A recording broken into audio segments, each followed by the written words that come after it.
Have you ever been thrown away by the one person who swore to protect you, only to watch them crawl back when they realize exactly what they lost? This is the story of a rejected outcast, a secret heir, and an arrogant king who learned that karma never misses a target. The annals of the Northern Territories, dated in the bitter winter of 1432, record the reign of Alpha King Alistair of the Frostfang Kingdom as one of absolute, ruthless power. But beneath the historical records of his military conquests lies a darker, more intimate cruelty, a betrayal that would ultimately bring his mighty kingdom to its knees.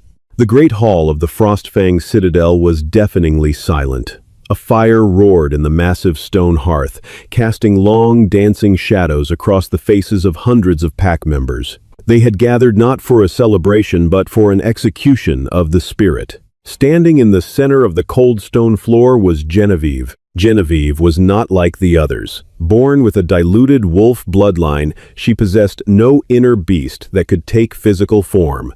She could not shift into a massive, snarling predator. She was soft, empathetic, and fragile in a world that only respected fangs and claws. Yet, the goddess had mated her to Alistair, the most fearsome alpha the North had seen in a century. For 6 months, they had kept their bond a secret. For 6 months, she had endured his whispered promises in the dark, believing that love could bridge the gap between a godlike king and a weak Omega. But kings do not marry for love. They marry for power. You stand before the pack, Genevieve.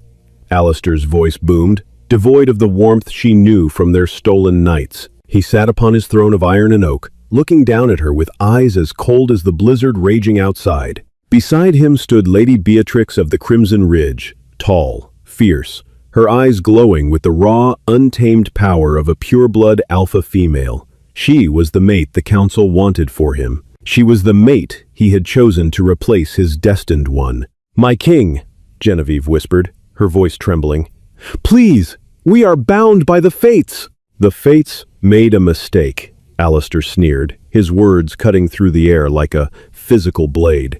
"The Frostfang Kingdom is surrounded by enemies. We need a Luna who can lead the armies, a queen who can bear strong, dominant heirs. You cannot even summon a wolf, Genevieve. You are a liability, a weak link in a chain of iron." The crowd murmured in agreement. Genevieve's heart pounded against her ribs. She looked into Alistair's eyes, searching for a flicker of the man who had kissed her under the moonlight, but found only the hardened gaze of a politician. "I, Alpha King Alistair of the Frostfang, hereby reject you, Genevieve, as my mate and Luna," he pronounced, the ritualistic words echoing off the vaulted ceilings. The severance of the bond was instantaneous and agonizing. It felt as though a serrated knife was being dragged down Genevieve's spine. She collapsed to the stone floor, gasping for air as blood dripped from her nose. The pain of a severed soul bond was meant to kill the weaker of the two, but Genevieve refused to die. She clutched her stomach, a sudden, desperate instinct taking over. She had missed her cycle. She had meant to tell him tonight. She looked up, her vision blurring, to see Beatrix smiling a triumphant, venomous smile. "You are banished from the Frostfang territories," Alistair continued, his voice devoid of pity. "If you are found within our borders by sunrise, you will be hunted as a rogue." They stripped her of her winter cloak, tossing her a threadbare blanket instead. The heavy oak doors of the citadel were hauled open, letting in the howling, biting winds of a northern November. With nothing but the clothes on her back and a secret growing in her womb, Genevieve was shoved out into the unforgiving snow. The historical truth of survival in the medieval wilderness is grim. There was no romanticized journey. Genevieve suffered frostbite on 3 of her toes. She survived the first 3 nights by burying herself in the decaying hollow of a fallen redwood, shivering so violently she cracked a molar. She ate pine nuts and the frozen remains of a deer left behind by a mountain lion. It was a brutal, agonizing reality of starvation and hypothermia, but the life inside her refused to let her yield. Weeks later, a human midwife named Martha found Genevieve collapsed near the human settlement of Oakhaven, 50 miles past the werewolf borders. Martha took the broken, half-dead girl in. Genevieve told them her name was simply Jenny. She hid her scent with ash and lavender, abandoning her heritage entirely. She had died in the snowstorm, and from the ice, a mother was born. 6 years is a long time in the lifespan of a wolf, and an eternity for a kingdom built on a foundation of betrayal. In the humble mud-brick village of Oakhaven, Genevieve had transformed. The weak, cowering girl who begged for her king's mercy was gone.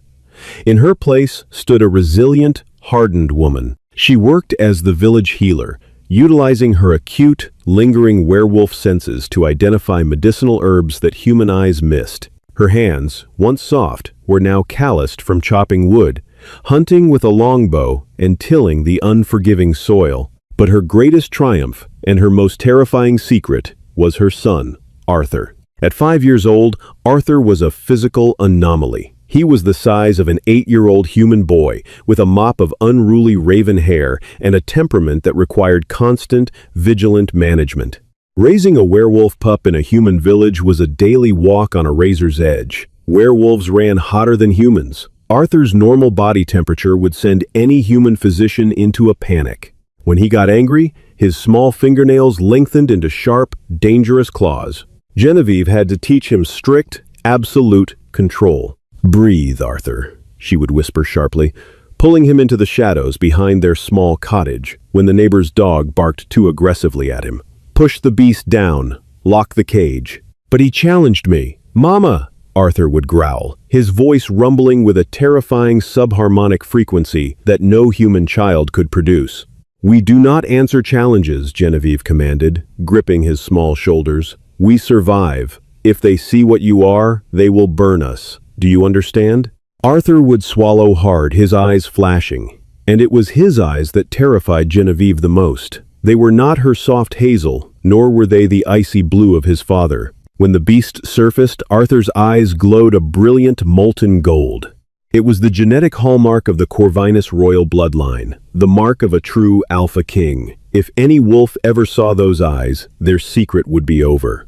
Meanwhile, a stark contrast was unfolding back in the Frostfang citadel. Karma, it seemed, was an agonizingly slow but thorough poison. Alistair had built his empire on the promise of strength, but his court had turned into a nest of vipers. Lady Beatrix, his chosen Luna, was a disaster. She was cruel to the lower-ranking wolves, hoarding resources and demanding lavish, crippling taxes from the border packs to fund her extravagant lifestyle. The once loyal betas were beginning to whisper of rebellion. Worse still, Beatrix was barren. For 6 years, despite the rituals, the healers, and the desperate mating cycles, the royal chambers remained empty of a child's laughter. In a society that valued lineage above all else, an alpha king without an heir was a king with a target on his back. Alistair sat on his throne, the iron feeling heavier with each passing year. He was plagued by insomnia. When he did sleep, he dreamt of the blizzard.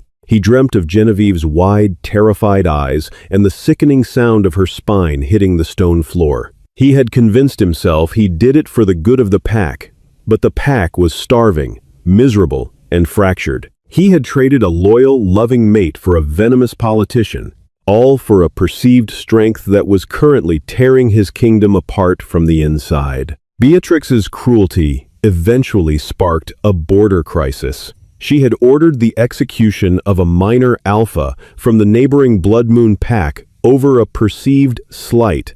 In retaliation, the Blood Moon wolves began raiding Frostfang supply lines.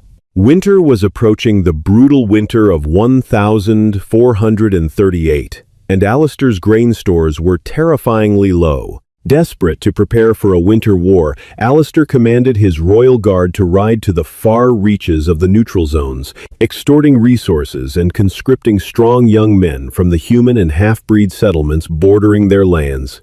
The heavy hooves of the Frostfang cavalry were thundering straight toward Oakhaven. The morning the royal guards arrived in Oakhaven, the air was thick with the smell of incoming snow and impending violence. Genevieve was in the forest, stripping willow bark for a fever remedy, completely unaware of the encroaching danger.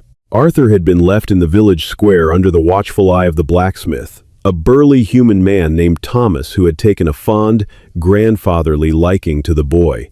"Captain Tristan, A massive, scarred beta wolf and Alistair's most ruthless enforcer rode into the village square flanked by 10 armored wolves. The human villagers shrank back in terror. The treaty between humans and wolves was fragile, maintained only by fear and heavy tributes. By order of Alpha King Alistair, Tristan's voice boomed over the terrified whispers of the crowd. This settlement will surrender half its winter grain, all forged steel, and any able-bodied man over the age of 16 to the Frostfang war effort. A collective gasp of despair rippled through the villagers.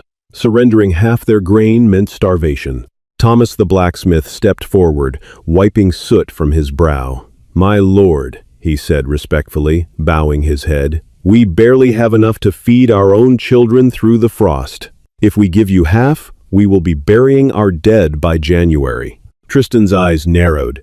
He dismounted his massive warhorse, his armor clanking menacingly. He walked up to Thomas, towering over the human. "You will bury your dead now, blacksmith, if you question the king's decree."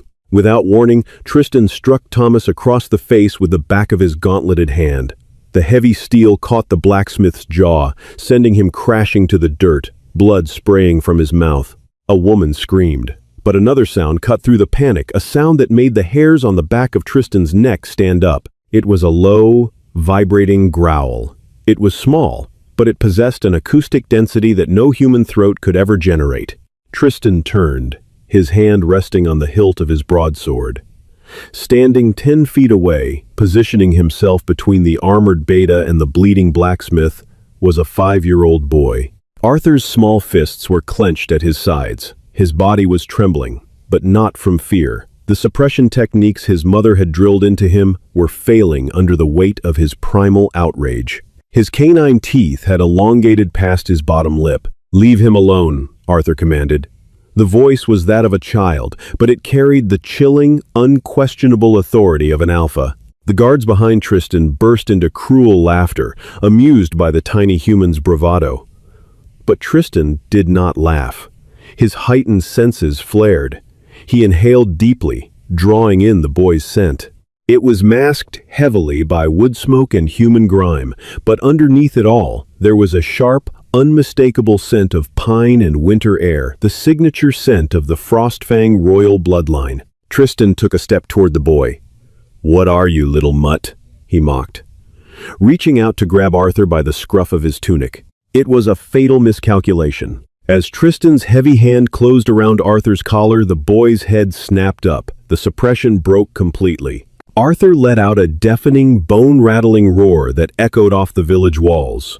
With a speed that defied physics, the 5-year-old twisted, grabbing the heavy steel plates of Tristan's forearm. With a sickening crunch, Arthur squeezed, bending the thick armor inward and cracking the beta's wrist. Tristan roared in pain and shock, dropping to one knee. He stared into the boy's face, and the breath vanished from his lungs. Staring back at him were 2 blazing, luminescent pools of molten gold. The royal eyes. The legend stated that only the true, fated heir of the Corvinus line could possess the golden gaze of the first alpha. Alistair had them. And now, a ragged child in a human mud village had them. Before Tristan could recover, an arrow, the thickness of a man's thumb, slammed into the dirt exactly half an inch from the toe of his steel boot. The shaft vibrated violently, the fletching humming with the sheer force of the draw. "Take your hands off, my son." The voice was cold, lethal, and deadly calm. Tristan looked up toward the edge of the village square. Stepping out from the shadow of the tree line was a woman. She wore worn leather and a heavy wolf pelt cloak. Her hair was tied back tightly, and she held a massive, recurved longbow drawn back to her cheek, the tip of a broadhead arrow aimed directly at the space between Tristan's eyes. Tristan squinted, his mind racing to process the impossibility of what he was seeing. He knew that face. He had watched that face stream with tears 6 years ago in the Great Hall. He had watched her crawl out into the blizzard to die. "Genevieve?" Tristan whispered, the pain in his wrist forgotten. Genevieve did not flinch. "I am Jane of Oakhaven, and if you do not mount your horse and leave this village immediately, I will put this arrow through your throat, Beta Tristan."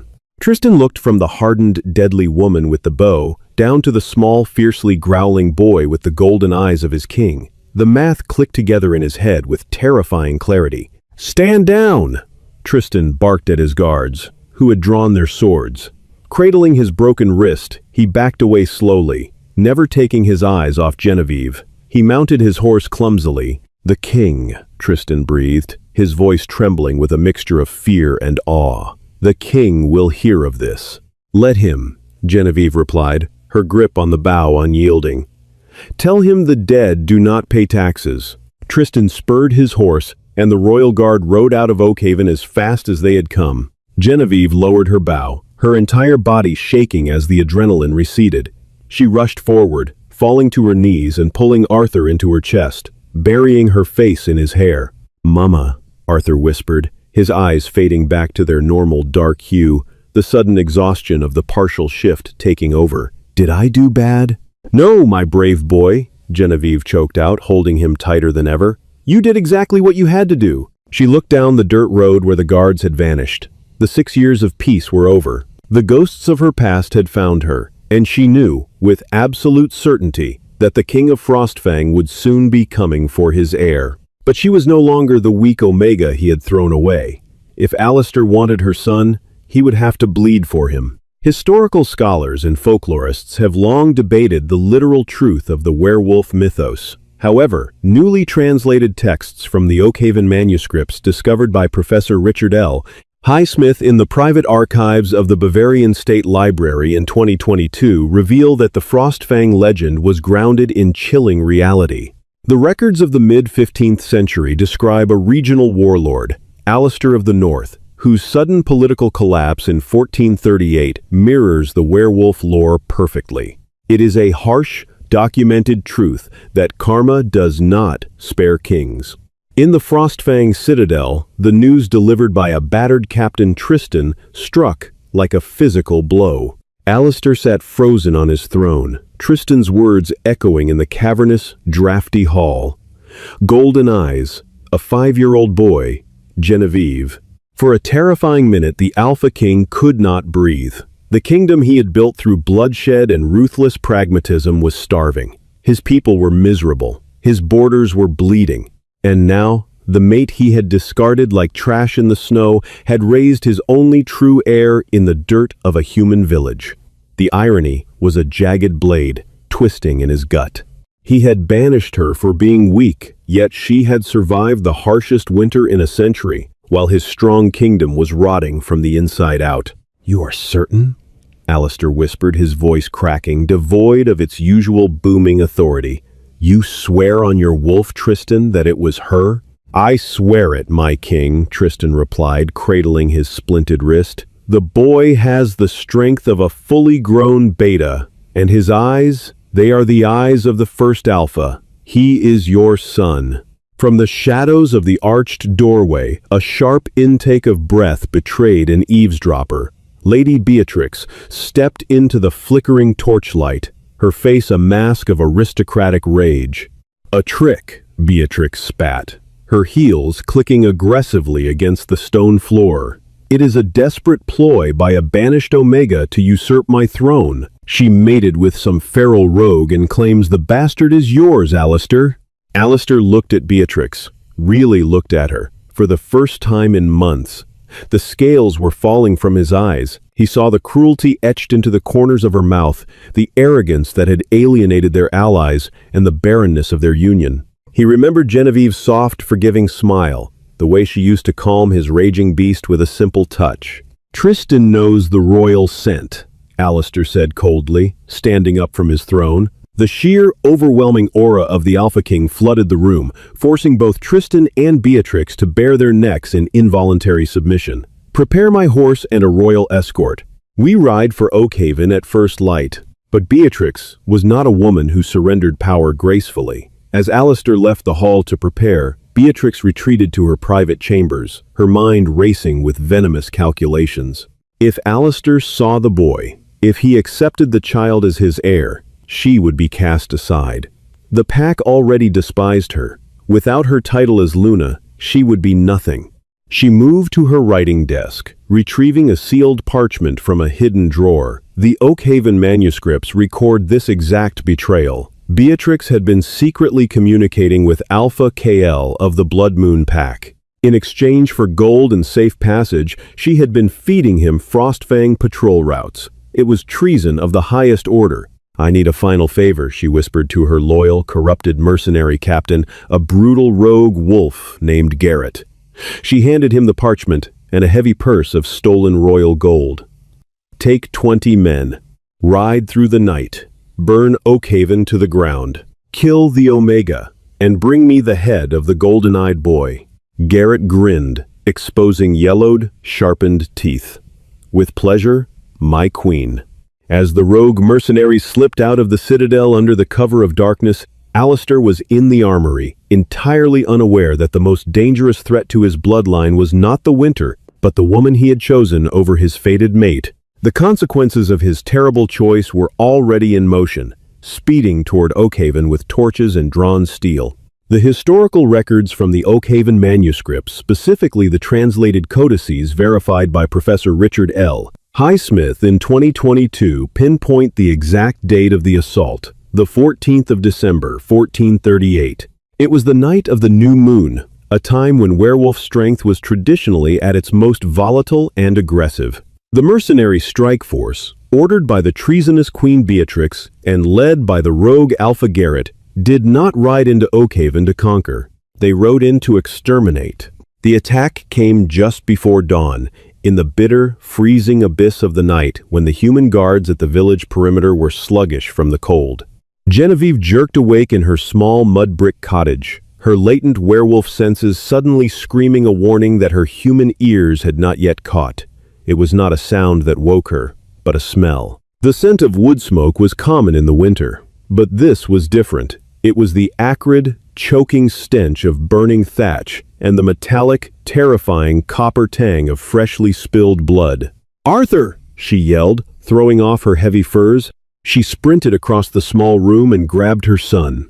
The 5-year-old was already awake, sitting up in his cot. His small body was incredibly tense, vibrating with a low subharmonic growl that rattled the wooden cups on the table. The beast inside him sensed the approaching violence. Genevieve did not have time to comfort him. She moved with a practiced, terrifying efficiency born of 6 years in the unforgiving wilderness. She grabbed her longbow from the wall hook, a massive weapon carved from yew, with a draw weight that would break a normal human man's shoulder. She slung a heavy quiver of broadhead arrows over her back and slid a 6-inch hunting knife into her boot. They burst through the heavy wooden back door just as the front of their cottage was violently kicked off its iron hinges by a massive, snarling rogue wolf in its grotesque, half-shifted form. The village square was a vision of absolute, medieval chaos. Human screams pierced the freezing air, mingling with the terrifying, guttural roars of the lycanthrope mercenaries. The pristine white snow was illuminated by the hellish orange glow of burning homes and livestock stalls. Villagers were running blindly into the woods, while others were being brutally cut down in the mud. "Run to the woods, Arthur. Go to the hollow oak and do not come out until I find you," Genevieve commanded, physically pushing the heavy boy toward the dark tree line at the edge of their property. "I won't leave you," Arthur protested, digging his heels into the snow.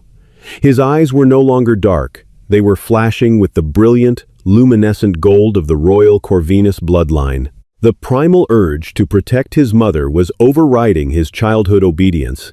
"Go!" she roared.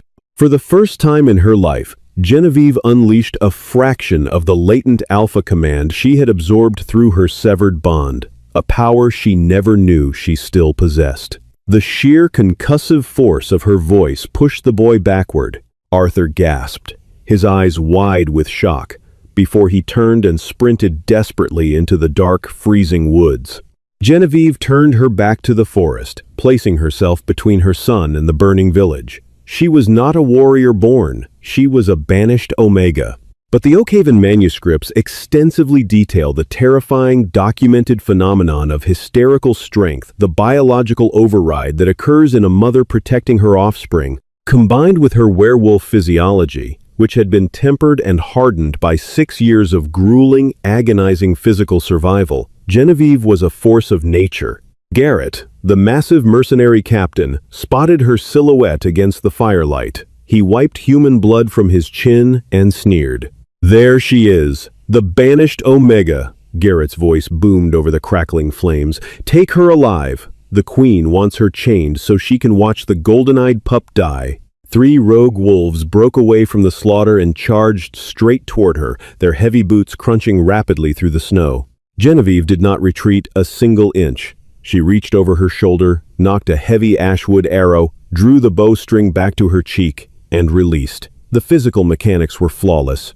The heavy shaft crossed the 30-yard distance in a fraction of a second, burying itself completely to the fletching in the first rogue's chest. The impact shattered his sternum, and he dropped dead into the snow instantly. In a fluid, terrifyingly calm motion, she knocked a second arrow. She tracked the erratic, zigzagging movement of the second rogue and fired, catching him cleanly in the throat. He collapsed, clutching his neck as blood sprayed over the white ground. The third mercenary managed to close the distance. He leaped at her, swiping a massive clawed hand aimed directly at her face. Genevieve dropped into a low crouch, dodging beneath the lethal blow. As the rogue's momentum carried him forward, she drew the hunting knife from her boot and drove it viciously upward. The blade slipped perfectly between the rogue's ribs, piercing his heart and collapsing his lung.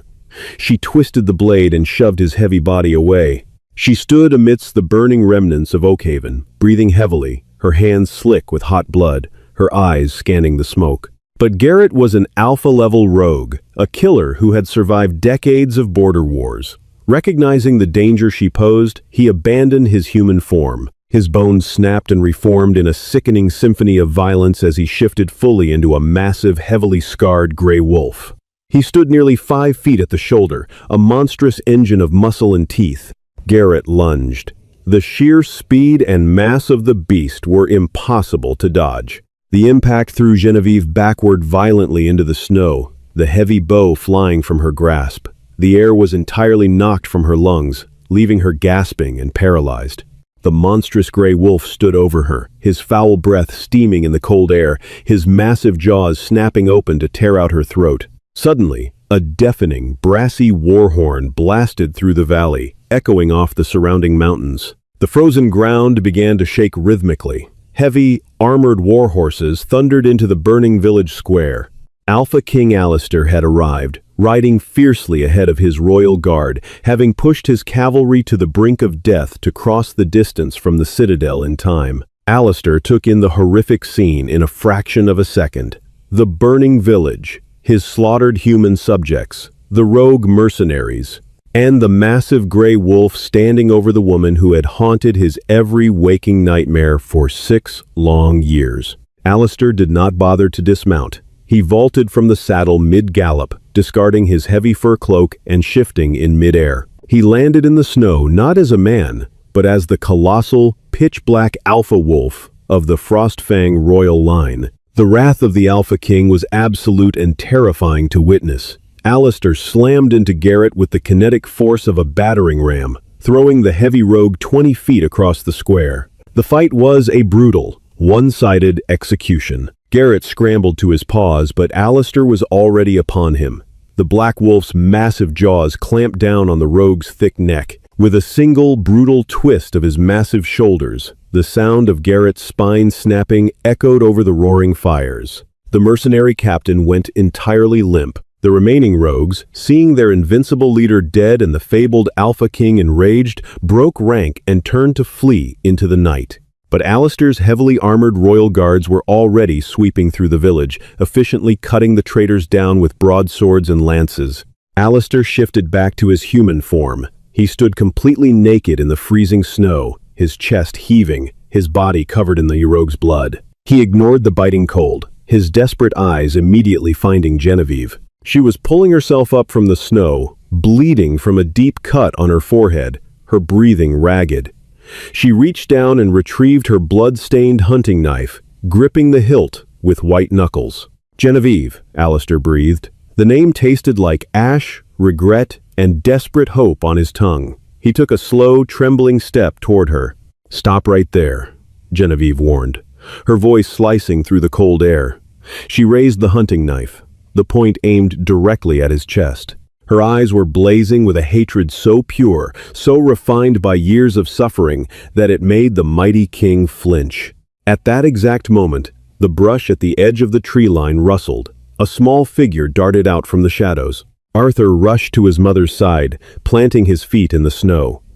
He placed his small, 5-year-old body firmly between Genevieve and the massive, blood-soaked king. The boy looked up at Alistair, his fists clenched, his small chest heaving. And as he stared down the most powerful warlord in the Northern Territories, Arthur's eyes glowed a brilliant, undeniable, radiant gold. Alistair stared into the royal eyes of his lineage. The sheer gravity of what he had destroyed finally crushed him. The great king, the ruthless conqueror who had brought entire neighboring territories to heel, collapsed to his knees in the bloody mud. He bowed his head, massive sobs tearing through his chest. Tears streamed down his scarred face, freezing onto his cheeks as he looked at the son he had never known, and the mate he had discarded like garbage. "Genevieve, my mate," Alistair sobbed, his voice broken, utterly devoid of royal pride. He was begging. "I was a fool. I was blind, arrogant, and poisoned by my own ambition. The kingdom is dying without you. I am dying without you. Please, I beg of you, forgive me. Come back to the Citadel. You will be my true Luna. He will be my recognized heir. I will give you the world. I will give you anything you ask." The silence that followed between them was heavier than the dense winter snowfall. It is a common failing of romanticized history to assume that grand gestures erase profound trauma. The reality of the Oakhaven incident, as recorded by the Hessian delegates, is that Queen Genevieve's heart had long since turned to absolute ice. Professor Richard L. Highsmith, The Oakhaven Manuscripts, Myth and Reality. Genevieve looked down at the weeping man kneeling in the dirt. She searched her soul for the old bond, for the fluttering heart of the young girl who had once loved him. She found absolutely nothing. That girl had frozen to death in the roots of a redwood tree 6 years ago. "You threw me away into a blizzard because I was not strong enough to rule your court," Genevieve said, her voice echoing with chilling, detached authority over the crackling fires of the village. "But strength is not just fangs and claws, Alistair. Strength is not sitting on an iron throne. Strength is surviving when the world tells you to die. Strength is giving birth in the snow and raising a king in the mud." She placed a gentle, fiercely protective hand on Arthur's small shoulder. "Beatrix sent these men!" Alistair pleaded desperately, grasping for any excuse, trying to shift the blame to his traitorous wife. "She betrayed us both. I swear to you, I will have her executed by dawn. I will burn her ancestral home to the ground." "Beatrix did exactly what you taught her to do. She survived by stepping on the weak, just as you did," Genevieve replied coldly, completely unfazed by his promises of violence. "You chose her. You chose your rotting, miserable kingdom. And now, you will live with it." "Genevieve, please, have mercy. I cannot leave my son. He is my flesh and blood," Alistair cried out, reaching a trembling hand out toward Arthur. "He is my son," Genevieve corrected sharply, stepping slightly forward to shield Arthur from his father's gaze. "And he will never be raised in your court of vipers. He will stay right here, in Oakhaven, with me, until he is 18 years of age." She lowered her knife, no longer seeing Alistair as a threat, but as a broken, pathetic creature. "These are my terms, King Alistair," she decreed, standing taller than the kneeling Alpha. "You will send a battalion of your finest guards to protect this human village from now until the end of your days. You will send enough gold and grain to rebuild every home your failures have destroyed tonight. You will formally acknowledge Arthur as your sole legal heir before the High Council, but he stays with me." Alistair looked up at her, his heart shattering into 1,000 irreparable pieces as the reality of her judgment washed over him. "And you?" he whispered, his voice barely audible over the wind. "What of us, Genevieve?" Genevieve looked at him, her expression completely empty of pity, anger, or love. It was the terrifying blankness of utter indifference. "There is no us, Alistair. You rejected me. The bond is dead. You will return to your frozen castle. You will execute your traitorous wife. and you will rule the ashes of the kingdom you created, and you will never, ever touch me again." The finality in her voice was absolute. There was no room for negotiation. The Alpha King slowly bowed his head until his forehead touched the bloody snow. He had secured his royal heir, but he had entirely lost his soul. Karma had delivered the most agonizing punishment possible. She gave him exactly what he wanted, but completely removed her from it. The historical journals of Lord William of Hesse describe the final 12 years of King Alistair's reign as a period of profound, inescapable melancholy. True to his word, Alistair had Lady Beatrix publicly beheaded for high treason the very morning he returned to the citadel. He spent the rest of his life as a solitary, grim ruler. He funneled the vast majority of his kingdom's wealth into the human settlement of Oakhaven, turning the muddy village into a thriving, heavily fortified stronghold. He watched from afar, never allowed to approach, as Genevieve raised the boy who would become the greatest alpha the North had ever seen. When Alistair finally fell in battle against the Blood Moon Pack a decade later, historical accounts suggest he fought with a reckless abandon, actively seeking the lethal blows of his enemies, desperate for the peace he had permanently denied his mate. Arthur ascended the Frostfang throne at the age of 18. He did not rule as a ruthless conqueror, but as a wise, fiercely protective, and balanced king. He unified the territories and brought unprecedented prosperity to the north. And he did it all, guided forever by the true strength of his mother, the broken, banished outcast who had quietly, masterfully brought a mighty kingdom to its knees, proving to history that a mother's vengeance is the purest form of karma. Did Genevieve make the right choice by denying the king a second chance? Or should true mates always forgive? The historical accounts of Oakhaven prove that sometimes the most powerful act of strength is walking away and letting karma do its brutal work. If this story of medieval betrayal, secret heirs, and ultimate revenge kept you on the edge of your seat, smash that like button. Share your thoughts on Genevieve's revenge in the comments. And don't forget to subscribe for more epic, real-world, legendary storytelling.